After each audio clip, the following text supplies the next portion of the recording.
gusto poder saludarle esta mañana. Qué gusto poder ver, poder abrazar y poder saludarnos los unos y los otros. Sea usted muy bienvenido. Y bueno, hemos tenido unos días muy bendecidos. No sabe cómo nos sentimos el pastor y yo bendecidos. Ayer oficiamos 3 bodas. 3 bodas. Y pues Dios es tan bueno. Yo les digo, yo ya el año que entra voy a empezar. Yo ya estoy orando por los bebés del año que entra, amén. Pero ayer fue maravilloso. Fue un día en el que en la mañana tuvimos el seminario Restaurando la Casa. Fueron 4 conferencias maravillosas para empresarios y emprendedores del reino. Y ¿sabe qué? Hubo un rompimiento. Hubo un rompimiento en las finanzas y yo quiero animarle que si usted es empresario, emprendedor, o si todavía no se asume como empresario y emprendedor, empiece a orarle al Señor para ese negocio, para esa consejería, ¿sí? Y venga y se asesore. Mire, vamos a abrir, bueno, yo no, pero yo toda la vida me sumo porque me gusta mucho dar capacitación. Pero Angélica y Ana Yasmín, Dios les ha dado esta estructura para hacer un networking. Un networking es un club donde van a ser entrenados, capacitados, pero también van a empezar a hacer alianzas de reino. Amados, si en el mundo funcionan esas cosas, cuán más a los hijos del rey. Amén. Y bueno, nosotros nos sentimos muy bendecidos. Realmente somos muy bendecidos de poder pastorear esta congregación. Y yo quiero pedirle que cuando usted termine la reunión, abrace a su pastor, porque el jueves cumplió años. No todo el mundo lo felicitó. Pero sí, probando. No me oía. Pero déjeme, le digo otra cosa. Hoy cumplimos años de casados.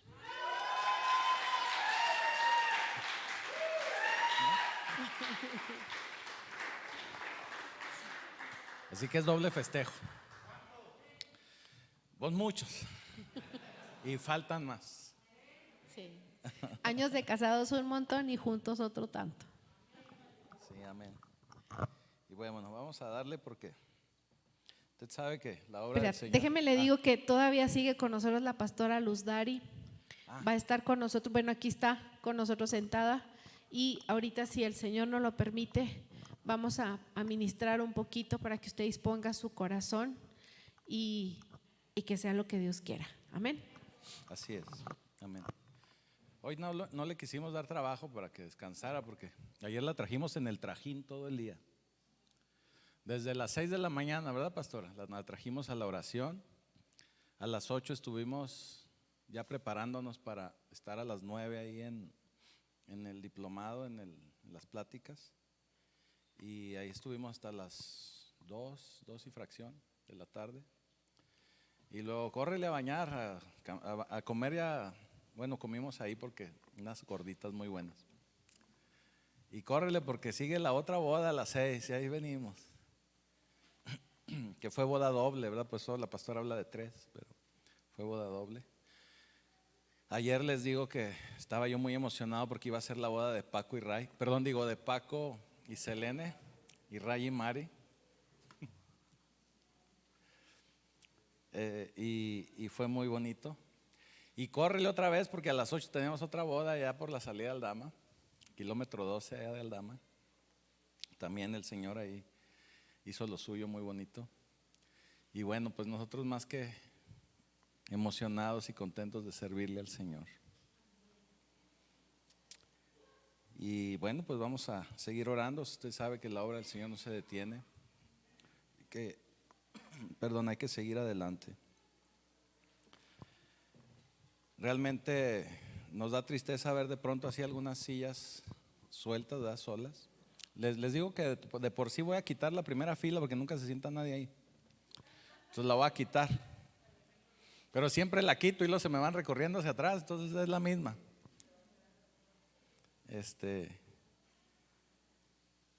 De pronto Mire, déjeme le digo algo antes de empezar. Servirle al Señor es algo muy bonito, pero me decía Martín el viernes, y tomo las palabras de Martín. Servirle al Señor y seguir al Señor es de valientes. De verdad que es de valientes. Uno recibe mucho de Dios, recibe mucho de parte del Señor, pero verdaderamente se requiere valentía para aceptar corrección. Y cuando hay corrección, pues a mucha gente no le gusta. Entonces, el que usted esté aquí, pues lo felicito, ¿verdad? Porque realmente es de valientes. Usted sabe que aquí en casa no damos mucha predicación de esa de sóbele la espalda y váyase, usted es un campeón. No, realmente damos predicación difícil a veces de asumir, y sobre todo difícil de vivir, porque lo que nos interesa es que usted se vaya a esa salvación, a esa vida eterna. No lo queremos estar entreteniendo el domingo, queremos que verdaderamente su vida cambie, porque si no, no tendría sentido esto.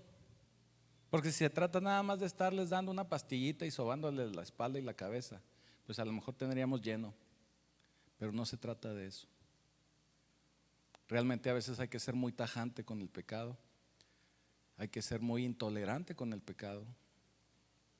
A principios de año nos quedamos prácticamente sin alabanza, porque fuimos duros en cuanto a no tolerar el pecado.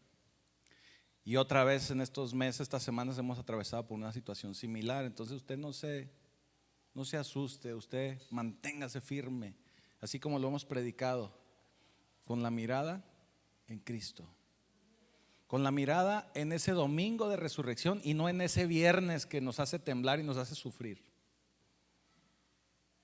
Porque el viernes hasta podemos sudar sangre, pero nuestra esperanza está en el domingo, en la resurrección. Así que esto es de valientes.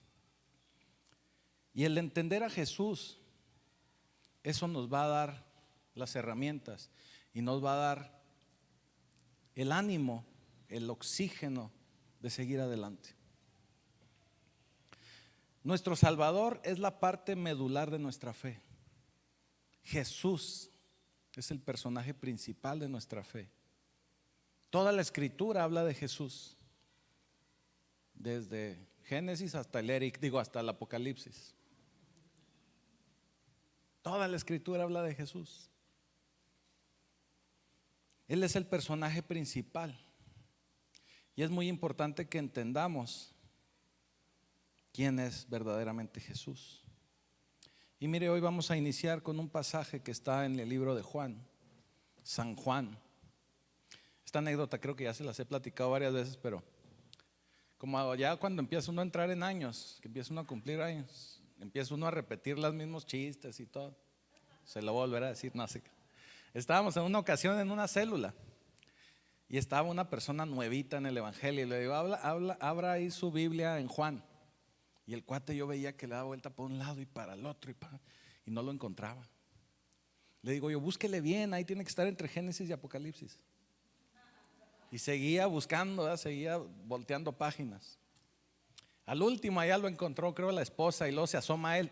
Dice, pues con razón no lo encontraba, es que es San Juan. Es San Juan. Bueno, el libro de San Juan, en el capítulo 1, a partir del versículo 35. Póngamelo por ahí en Reina Valera porque quiero complacer hoy a... No, Reina Valera, quiero complacer hoy a Martín. Dice, el siguiente día otra vez estaba Juan y 2 de sus discípulos. Y mirando a Jesús que andaba por ahí, dijo, he aquí el Cordero de Dios. Le oyeron hablar 2 discípulos y siguieron a Jesús. Volviéndose Jesús y viendo que le seguían, les dijo, ¿y ustedes qué? ¿Ustedes qué buscan? Así en Gachupín dice, ¿qué buscáis? Les dijo, ¿qué buscáis? Ellos le dijeron Rabí, que traducido es maestro. Le dijeron, ¿dónde moras? En caló cholesco es, ¿dónde está tu cantón? Le dijo. ¿Dónde cantoneas? Le dijeron. ¿Dónde moras? Y Jesús les dijo, vengan y vean. Fueron y vieron dónde moraba y se quedaron con él aquel día, porque era como la hora 10:00. O sea, ya era tardecito. Andrés, hermano de Simón Pedro, era uno de los dos que habían oído a Juan y habían seguido a Jesús. Este halló primero a su hermano Simón y le dijo, hemos hallado al Mesías, que traducido es Cristo. Y le trajo a Jesús. Y mirándole, Jesús dijo, tú eres Simón, hijo de Jonás. Tú serás llamado Cefas, que quiere decir Pedro. Cefas es en arameo y Pedro pues es en griego. Y hasta ahí, perdón. En alemán, ayer aprendí que en alemán es Petrus. Entonces, bueno, hasta ahí lo dejamos. Bendito Señor, bendito Padre Celestial, te damos gracias porque sabemos que en toda tu escritura podemos encontrar enseñanza. Y te damos gracias porque el día de hoy, Señor, queremos que permitas que esta enseñanza quede guardada en nuestra mente, en nuestros corazones. Y de esa manera, Señor, poder seguir avanzando hacia ti. Te damos ya gracias en el poderoso nombre de Jesús. Amén y amén.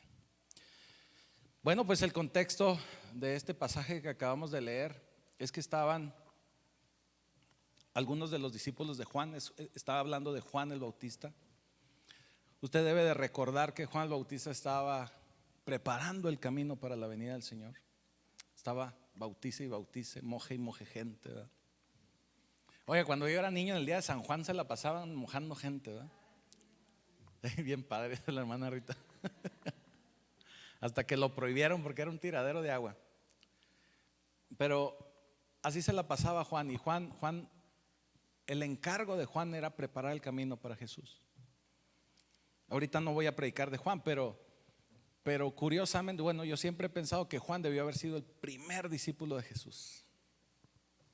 El primero que debió haber dicho, ok, hasta aquí llegué, yo me voy con el maestro.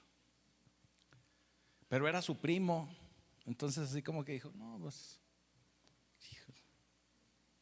hijo, aparte ya tengo aquí mi congre, ¿para qué me muevo de aquí? Bueno, fueron muchas cosas. Pero dos de sus discípulos que escucharon cuando él dijo, he aquí el Cordero de Dios, dijeron, qué caray, pues es del que nos ha estado hablando y es de quien nos habla las Escrituras. Porque algo muy interesante, y es en lo que me quiero enfocar aquí en este pasaje, es que ellos inmediatamente entendieron y tuvieron la revelación del Mesías. La revelación del Mesías. Y ahorita vamos a explicar un poquito más por qué me refiero a eso, del Mesías. Toda la escritura, como les decía ahorita en un inicio, desde Génesis hasta Apocalipsis nos habla del Mesías. Y es muy importante que entendamos esta parte porque así vamos a poder comprender de una mejor manera lo que Cristo puede y hace por nosotros, porque Él es el Mesías. La Biblia desde Génesis, como le decía, empieza a hablar acerca de ese Mesías, de ese hombre, de esa persona que iba a venir a establecer el reino de Dios aquí en la tierra. Desde que en Génesis 3:15 el Señor habla y dice, pondré enemistad entre ti y la mujer, y entre tu simiente y la simiente suya. Esta te herirá la cabeza y tú le herirás el calcañar. Desde ahí nos está hablando ya y profetizando acerca de esa venida del Mesías. Vaya, El pueblo hebreo conocía la profecía, conocía las escrituras y sabía que próximamente iba a llegar ese Mesías. No sabían cuándo, pero entendían perfectamente que el Mesías estaba por llegar o que en algún momento iba a llegar. Un dato bien interesante es que para el pueblo hebreo es muy importante de dónde provienen sus generaciones, de quién son hijos y a su vez hijos de quién más. O sea, ellos tienen todo su árbol genealógico o tenían muy bien definido. Todos los del pueblo hebreo podían ir al templo y ahí en el templo se guardaban los registros de cada familia. Era como si fueran al registro civil y ahí se ponen a indagar, ¿verdad? Martino, hijo de no sé quién, y luego hacia a su vez y a su vez y a su vez, y podían sacar todo su árbol genealógico. Y sabían inclusive de qué tribu venían. Era algo bien interesante. Pero yo ya en algunas prédicas anteriores les he platicado que aproximadamente en el año 70, los romanos destruyen el templo y hay una dispersión de los hebreos, aproximadamente en el año 70. Cuando se destruye el templo, pues se destruyen también todos los archivos y no queda nada, que no quede huella, ¿verdad? Dijeron los romanos. Que no quede huella, que no, y no quedó nada. De alguna manera se sintieron desamparados el pueblo hebreo. Pero mire, ya estaba esto en el plan del Señor. Y en la actualidad, las únicas dos líneas o linajes que podemos encontrar y que están en las Escrituras son los linajes de Jesucristo. Son los linajes del Mesías. Es muy interesante porque uno de los linajes nos hablan de cómo es la descendencia hasta José, reconocido como padre de Jesús o padre terrenal de Jesús. Y el otro linaje nos habla de la descendencia hasta María, o nos enseña la descendencia de María. Ambos, tanto José como María, descendientes de David, a quien se le hizo la promesa que de su estirpe, de su linaje, iba a llegar el Mesías. Si usted tiene curiosidad, ambos linajes están en Mateo capítulo 1 y el otro linaje está en Lucas capítulo 3. Ahí usted los puede ver en su casa. Hay mucha gente que no lee esos pasajes pues porque son puros nombres y puede llegar a ser aburrido. Pero para poder entender al Mesías es importante que sí los podamos ver. Y es por eso que hoy se los estoy comentando. Ahora, usted tiene que entender que el decir Mesías nos está hablando del Cristo.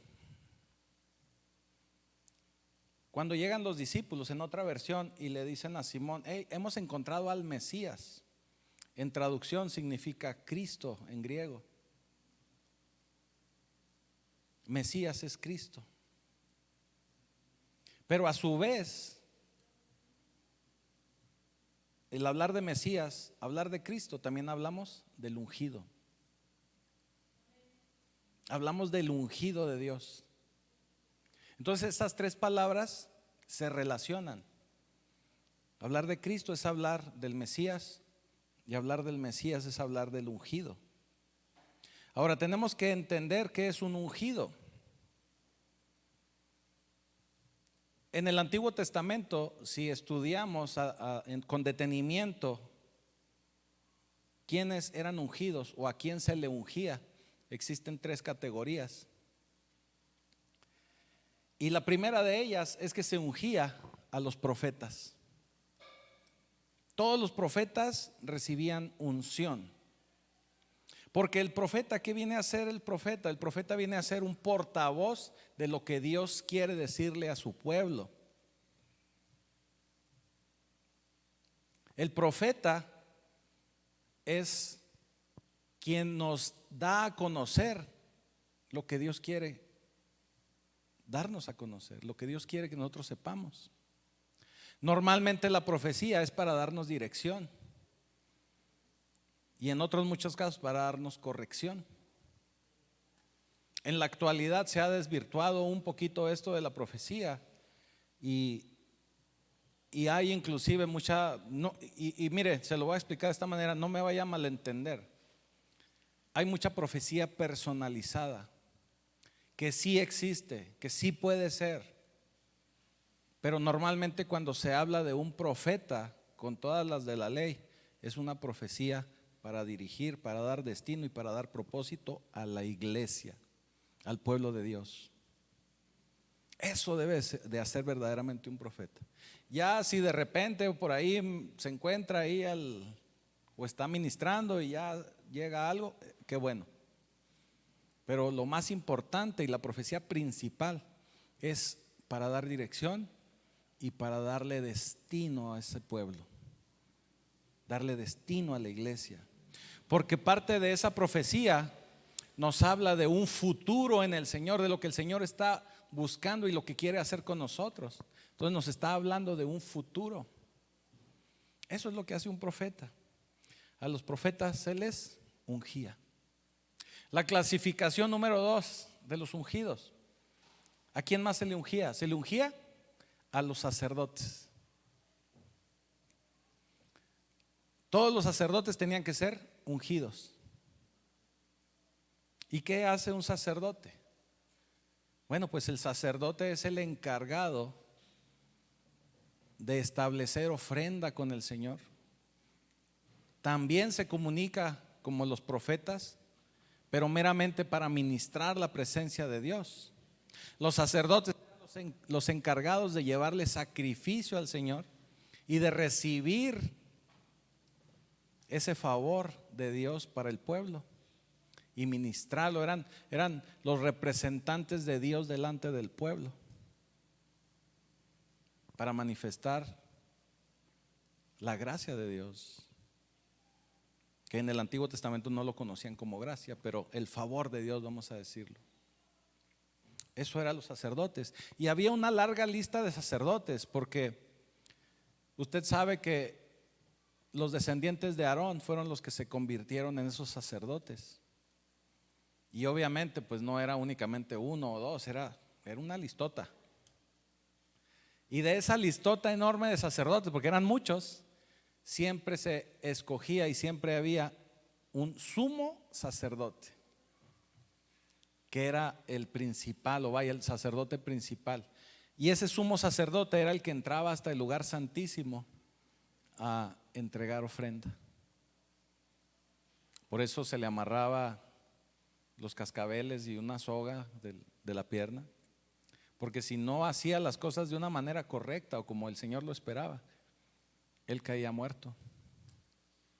Y en ese momento se tenía que elegir al sucesor, ¿verdad? Bueno, ya sabían por línea quién era, se le ungía y órale, ahora te toca a ti. Y ahí va.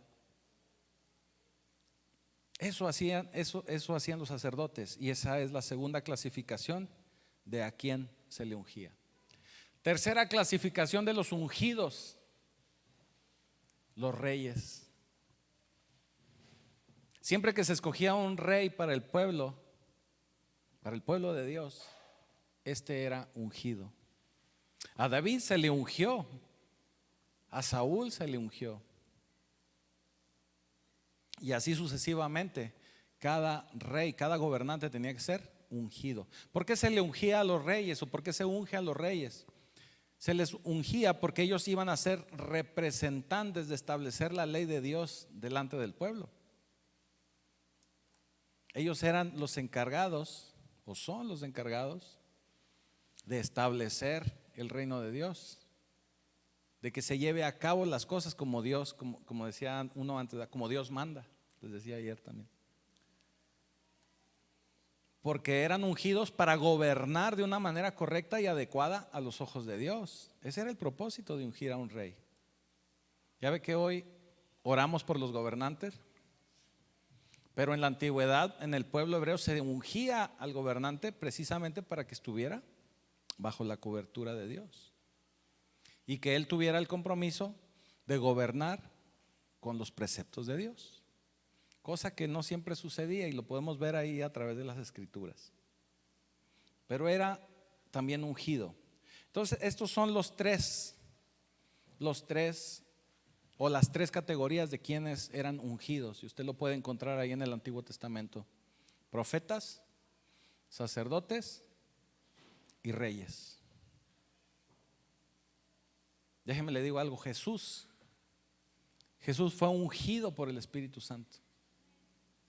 Jesús fue ungido por el Espíritu Santo instantes después de ser bautizado. Usted lo sabe. Se abre el cielo y desciende el Espíritu Santo como en forma de paloma, dice la Escritura, y posa sobre él. En ese momento el Señor es ungido. Pero déjeme le digo algo glorioso acerca de ese ungimiento. El Señor fue ungido bajo las tres clasificaciones. El Señor fue ungido como profeta, Jesucristo fue ungido como sacerdote y Jesucristo también fue ungido como rey. En ese momento. Y mire, la primera clasificación: Jesús fue ungido como profeta. Porque el Señor, la palabra de Dios nos dice que el profeta es el vocero de Dios. Y ciertamente nos habla del futuro, y eso hizo Jesús. Jesús nos dio mucha profecía. Jesús nos habló abiertamente de profecía. Ahora, fíjese algo bien extraordinario. Los profetas normalmente dicen: así dice el Señor. O así deberían decir: así dice el Señor. Y Jesús, si leemos ahí las escrituras, Él decía: yo les digo. Yo les digo. Él mismo daba la palabra, porque Él mismo es la palabra.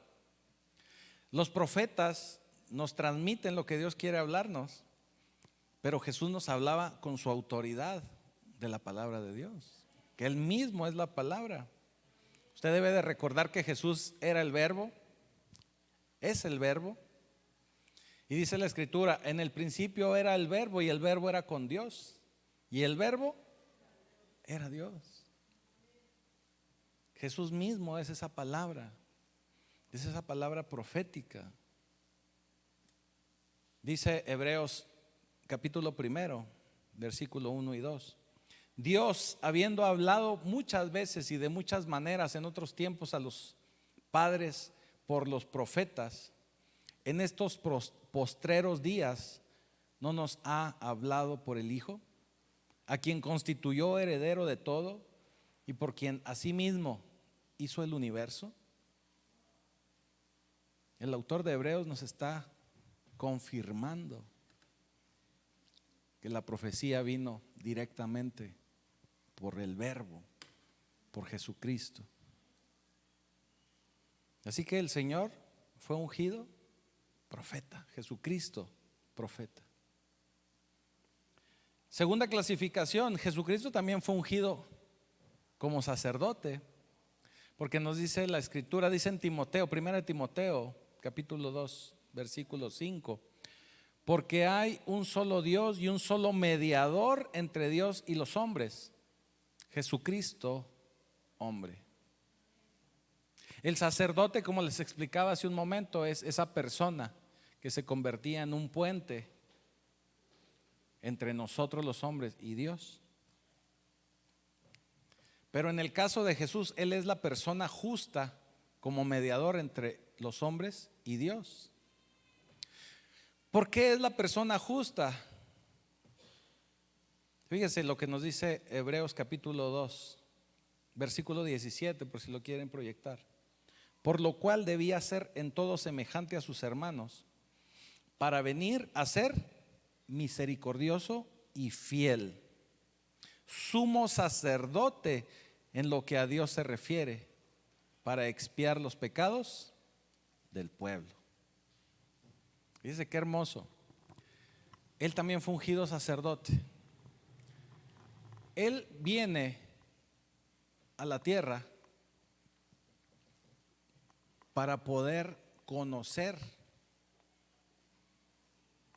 muchas de las situaciones que nosotros vivimos, mucho de lo que nosotros sufrimos, pero ahorita se lo voy a explicar más a detalle, porque el Señor es ungido sacerdote y eso nos permite tener un puente perfecto entre nosotros y Dios. Usted tiene que recordar que a partir del sacrificio de Jesús nosotros tenemos una conexión directa con el Padre. Él se convierte en ese Padre, en ese eslabón.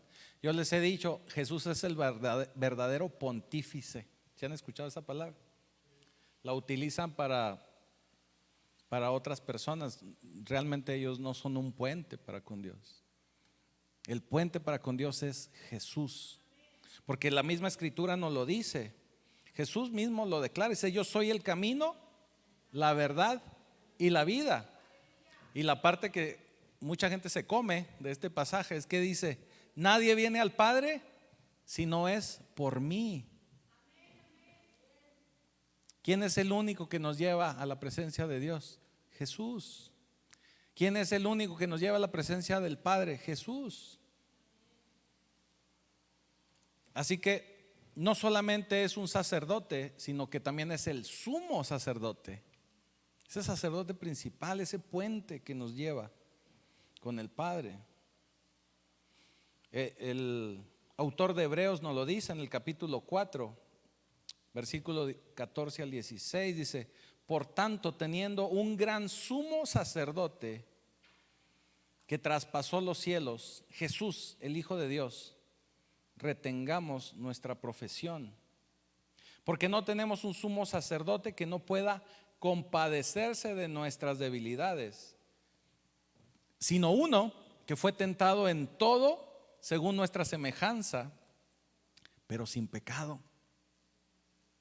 Acerquémonos pues confiadamente al trono de la gracia para alcanzar misericordia y hallar gracia para el oportuno socorro. El Señor fue establecido sacerdote, pero no solo cualquier sacerdote, sino un sumo sacerdote, el que nos lleva a la presencia de Dios, que puede estar en la presencia de Dios. También la Escritura nos enseña que Él fue establecido como sacerdote según el orden de Melquisedec. Usted debe recordar eso. También el autor de Hebreos nos lo dice en el capítulo 5. Y fue declarado por Dios sumo sacerdote según el orden de Melquisedec. Hebreos 5:10 lo dice. Es un sacerdocio permanente. Eso es lo que nos dice cuando hablamos de un sacerdocio como el de Melquisedec. Es algo permanente. Y hablar de Melquisedec es algo bien importante y bien interesante, porque es también hablar de un rey que era sacerdote y era rey, y que por medio de ese sacerdote y ese rey llevó o trajo victoria a Abraham. Si entendemos que el sacerdocio de Jesús es un sacerdocio según el orden de Melquisedec y es un sumo sacerdote, si entendemos esa parte y creemos en Jesús, Él nos va a dar la victoria, no importa la circunstancia que estemos viviendo. Él siempre nos va a dar la victoria. Si entendemos que hay alguien entre nosotros y Dios que pueda sentir lo que nosotros sentimos, pero que a su vez sepa y conozca lo que siente Dios, tenemos un sacerdote perfecto y nos va a dar siempre la victoria. Ese es el beneficio de que nuestro sumo sacerdote sea Jesús. Ahora mire, vamos a hablar aquí ligeramente de teología. Dios Padre, estamos hablando de Dios Padre, Él lo sabe todo. Sabemos que Dios Padre es omnisciente. Él sabe y conoce todo. Pero asimismo tenía una pequeña limitación. Y eso no lo hace menos poderoso. Pero esa pequeña limitación es que Él conocía o conoce nuestras situaciones como seres humanos, pero no las había experimentado. Porque Él al ser santo no podía sentir el pecado, o no podía saber lo que era estar en pecado. Era imposible. Entonces hay muchas situaciones que Él sabe que vivimos, pero que no sabía cómo las sufríamos o qué sentíamos. Por eso les explicaba hace un ratito, les decía que Jesús es ese puente perfecto, porque por medio de Jesús tuvo esas experiencias. Y no porque Él haya pecado, porque sabemos que Él fue santo hasta la muerte, pero vivió muchas situaciones que nosotros hemos vivido. Experimentó mucho de lo que nosotros hemos experimentado. Inclusive ayer en la boda yo les decía, no hay situación que nosotros podamos poner delante de Dios que Jesús no haya vivido o que nos haya dado muestra de cómo manejarlo. Esa fue una de las razones por las que el Señor envió a su Hijo a la tierra, para poder experimentar la soledad, el dolor, la muerte, la traición. Porque de esa manera Él puede ser más empático con nosotros. O sea, lo hizo para nuestro beneficio. Por eso vuelvo a repetir, Él es el puente perfecto. Por eso Él es nuestro abogado frente al Padre. Porque nosotros podemos orar y decirle, Señor, estoy pasando esta situación. Y aunque estemos en un pecado, delante de Dios estaríamos rechazados. Pero siendo Jesús el que se presenta delante del Padre, Él va a decir, Señor, pues es que se siente gacho. Pobre Martín, hay que ayudarle. Señor, vele la cara, está sufriendo. No te creas, Mateo. Pero eso lo convierte en alguien más cercano tanto para nosotros, y Él también conoce la reacción del Padre, pues Él es el mismo Dios. Pero ya de esta forma Él entiende nuestras debilidades, nuestros problemas, nuestras pasiones, nuestros dolores. Él lo sabe. Por eso es el sacerdote, el sumo sacerdote perfecto. Y eso nos lleva a la tercera clasificación, y ya me voy apurando porque queremos darle tiempo a la pastora Luz Dari que nos ministre. La tercera clasificación o la tercera área en la que Jesús fue ungido como rey. Todos sabemos que David fue ungido rey. Y cuando alguien es rey, sus descendientes son reyes, tienen derecho a la corona. Inclusive cuando lo vemos en lo secular, ustedes, y se ha vuelto así como que bien interesante por las series y programas de televisión, me han platicado que ven muchas películas en algo que se llama Netflix o algo así. Me han platicado. También, no sé quién es ese, pero sí me han dicho. No, le comento porque hay una serie muy interesante de que no para que la vean, no la estoy recomendando, pero sale cosas ahí de la corona inglesa. Y vemos cómo los descendientes de la corona pues tienen ciertos derechos y privilegios a llegar al trono. En el caso de David, él tuvo la promesa de que de su simiente iba a llegar el ungido, el Mesías. Y por eso el Señor es rey. Pero no solamente eso, sino la Escritura nos lo dice. Hay un pasaje muy conocido por la mayoría que está en Apocalipsis 19:16. Revelations, ¿verdad? Si traen Biblia en inglés. Revelations 19:16. Y dice: en su vestidura y en su muslo tiene escrito este nombre: Rey de Reyes y Señor de Señores. Rey de Reyes y Señor de Señores. Y no solo eso, Apocalipsis 11:15, póngamelo también por ahí. Y dice: el el séptimo ángel tocó la trompeta y hubo grandes voces en el cielo que decían: los reinos del mundo han venido a ser de nuestro Señor y de su Cristo, y Él reinará por los siglos de los siglos. ¿Quién va a reinar? El Rey de reyes y Señor de señores. Jesús es Rey. También fue ungido como Rey. Fue ungido profeta, fue ungido sacerdote y fue ungido Rey. Las tres clasificaciones o las tres áreas en las que alguien podía ser ungido, fue ungido Jesús. Cada uno de estos títulos, ya sea el de profeta, el de sacerdote o el de rey, cualquiera de estos títulos está relacionado con alguien ungido.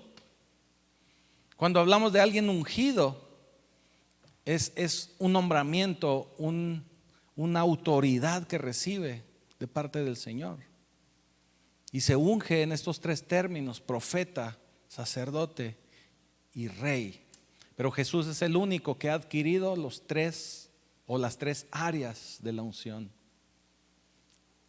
Así que tenemos que alegrarnos, porque por medio de Cristo, nosotros los que hemos recibido a Cristo, podemos tener ese acceso al profeta, al sumo sacerdote y al rey. Cada uno de estos títulos nos habla de su victoria. Cada uno de estos títulos nos habla de lo que Él viene a hacer y que debe de hacer para nosotros en nuestra vida. Ahora, cuando nosotros entendemos y experimentamos al ungido de Dios, y que usted le permite que ese ungido de Dios opere en su vida, usted va a tener victoria. Usted va a tener victoria sobre cualquier situación. Usted va a tener siempre las de ganar. Pero usted tiene que permitir que este ungido de Dios opere en su vida, en las tres áreas, que opere en su vida. Ahora usted se debe estar preguntando: bueno, ¿y yo cómo le hago con eso? ¿Cómo obtengo esto? ¿Cómo le hago para poder yo recibir esa unción de Jesús? O poder ser parte o partícipe de esa unción de Jesús. Pues obviamente tenemos que recibir su presencia, tenemos que recibir su palabra, tenemos que recibir su autoridad. Que por medio de Él me conecte al cielo, que por medio de Él pueda yo vivir su palabra y permitir en todo momento que Él gobierne mi vida. Que Él gobierne mi vida. Y mire, esto nos lleva a un pasaje que a mí me gusta mucho. Y es un pasaje que está en Gálatas 2:20. Gálatas 2:20. Y dice: con Cristo estoy juntamente crucificado, y ya no vivo yo, mas vive Cristo en mí. Y lo que ahora vivo en la carne, lo vivo en la fe del Hijo de Dios, el cual me amó y se entregó a sí mismo por mí. Qué hermoso. Pero fíjese lo que nos dice Pablo: estoy juntamente crucificado. Usted tiene que permitir que muera su carne, estar crucificado juntamente con Cristo y permitir que sea Él quien gobierne su vida, quien Él por medio de esa unción le va a dar la victoria en todo momento. Pero usted tiene que permitir que Él gobierne su vida. Ahora, en el pasaje que acabamos de leer, que habla de Cristo, y acabamos de decir que Cristo es igual a Mesías, y Mesías y Cristo es igual a ungido. Fíjese, si volvemos a leer el versículo y cambiamos solo esta pequeña palabra, con el ungido, ahí lo tenemos todavía, Con el ungido estoy juntamente crucificado. O sea que ahora también usted recibe esa unción. Con el ungido estoy juntamente crucificado. Y ya no vivo yo, mas vive el ungido en mí. Y lo que ahora vivo en la carne, lo vivo en la fe del ungido, el cual me amó y se entregó a sí mismo por mí. ¿Qué nos está diciendo aquí este pasaje? Usted tiene que recordar que cuando Pablo escribe Gálatas, lo escribe haciéndole una pequeña corrección, un ajuste de actitud, así como un luchador que hacía ajustes de actitud. Le está haciendo un pequeño ajuste de actitud a Pedro. Porque Pedro nomás veía que venían sus compas judíos y decía que era judío. Y llegaban sus amigos en Cristo y decía que él era de Cristo. No terminaba Pedro de acomodarse. Petrus. Entonces Pablo le lanza esta corrección por medio de Gálatas y le dice: oye, estamos viviendo una nueva vida en Cristo.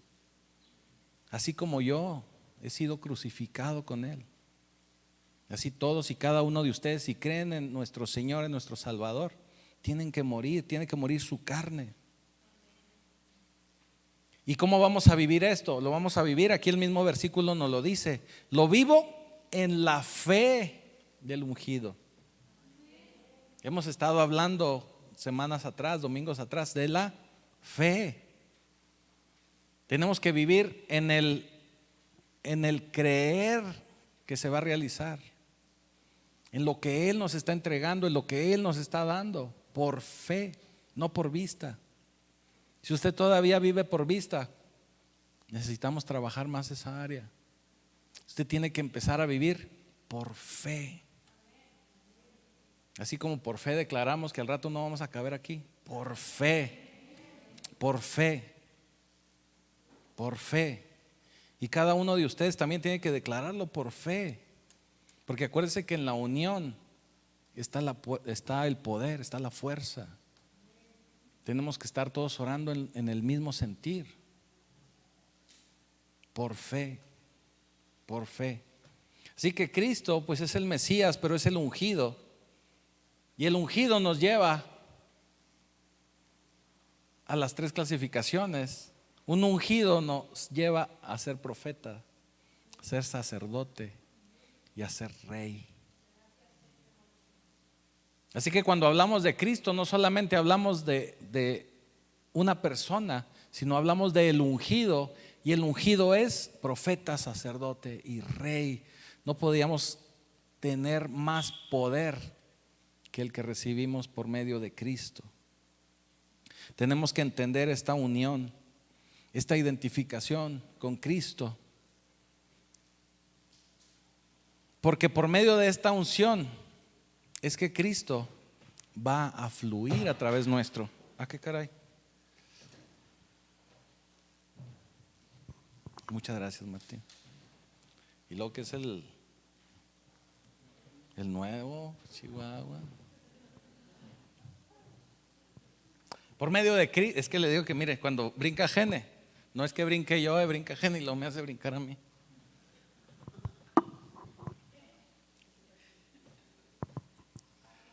Por medio de la unción de Cristo es que nosotros tenemos que vivir por fe, y esa unción va a vivir a través de nosotros. Tenemos que enfocarnos en Él, tenemos que enfocarnos en fe, no por nuestra habilidad, no por lo que podemos hacer, no por lo que hemos hecho, no por nuestro dinero, por nuestro poder, nuestras influencias, no, sino por medio de ese poder en Cristo. Así que si usted esta mañana es de aquellos que hemos recibido a Cristo en su vida, es de aquellos que ha recibido a Cristo en su corazón y que ahora vive por fe, usted tiene que ser más que victorioso. Usted tiene que ser más que victorioso, pero tiene que vivir de acuerdo a Él y tiene que hacerlo por medio de la fe. porque por medio de usted se transmite esa unción de profeta, esa unción de sacerdote y esa unción de reyes. Así que siéntase contento. Y si aún considera que tiene que entregarle más al Señor, o que quiere entregarle en esta mañana su vida a Cristo para poder participar de esta unción y de este poder, yo lo invito a que se ponga de pie y que repita esta oración junto conmigo. Usted sabe que esta oración usted la puede repetir las veces que usted lo considere necesario, porque de esta manera refrendamos nuestro amor al Señor y refrendamos nuestro compromiso de vivir una vida en Él y con Él.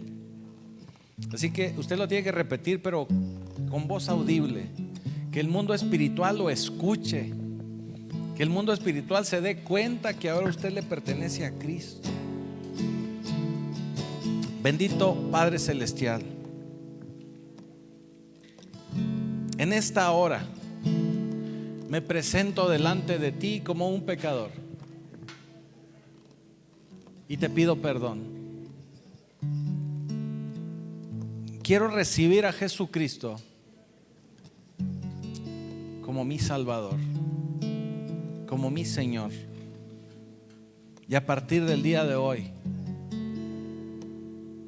quiero que escribas mi nombre en el libro de la vida. Te doy gracias por tu misericordia. Te doy gracias por tu perdón. Y porque sé que a partir de hoy puedo ser llamado hijo de Dios. Te doy gracias en el poderoso nombre de Jesucristo. Amén y amén. Y quiero invitarlo a, si siente que usted quiere más de esa presencia o necesita recibir oración por alguna situación, que pase aquí delante para que podamos orar por usted. Que no le